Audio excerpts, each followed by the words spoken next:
think one of the most interesting trends to me is the way that we are increasingly looking for distinctive experiences, right?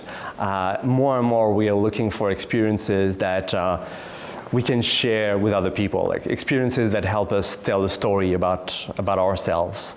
Some of my colleagues who do psychology, they talk about an experiential CV. Right? So it's the idea that basically it's a CV where you have your education, your work experience, but it's also a CV where you show that you have done experiences that are very distinctive, very different, and that you can talk about them with your friends, you can share those experiences on Facebook and social media, and that helps you kind of like construct your identity, and a sense of yourself.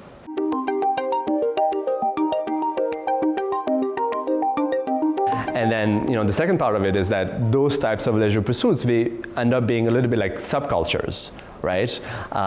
They end up developing set of, codes and rituals and ways of talking. Technology is making us do things much more individually, right? I mean, the phone, for example, that's an individual kind of technology, right? So there's a trend towards individualism. But at the same time, we are social animals, and we are seeking experiences and leisure pursuits that help us connect with other people, right? So here, the tribes, they connect around the same kind of passion, right? So you see people basically, meeting up and connecting because they share the same desire, or they like the same thing. They like the same band, they like the same music, they like the same movie, they like the same sport. And so I think that's another kind of like trend, this idea of tribes, not based on ethnicity, but based on passion and based on consumption and leisure.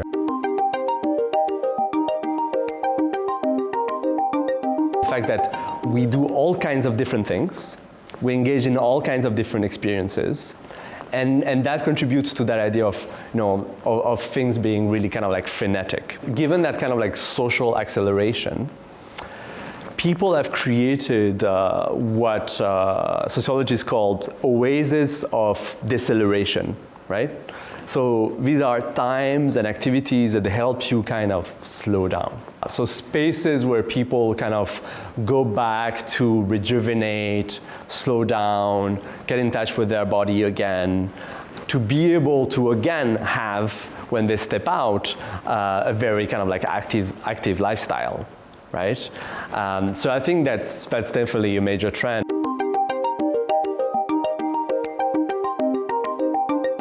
I mean, there's no question that technology will play a role in experiences, right? But I think technology is moving so rapidly that trying to predict, even 3 to 5 years from now, how technology is going to influence experiences is very difficult. On the other hand, there are some very interesting kind of technological developments, such as, for example, the fact that more and more technology is able to read your emotions, right?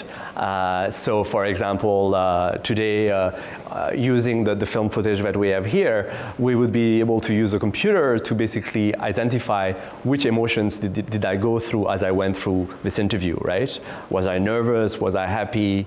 Was I frustrated with anything? Just by looking at having the computer look at the images on this little computer, right? So I think if you think about the use of that technology for experiences, that could lead to all kinds of interesting experiences. Recently, for example, there was a comedy club in Barcelona, and because of the financial crisis, their sales went down by 30%. What they did was, using that kind of technology, they said, come to our comedy club, and basically you're gonna pay, your ticket will depend on the number of times you laugh during the comedy show, right? So and each laugh will be worth 30 cents of a euro, right? So if you laugh once, well, you'll just pay 30 cents, up to 24 euros. And they actually saw their sales increase dramatically. But you can see already that we can use technology in completely new ways in creating new kinds of experiences.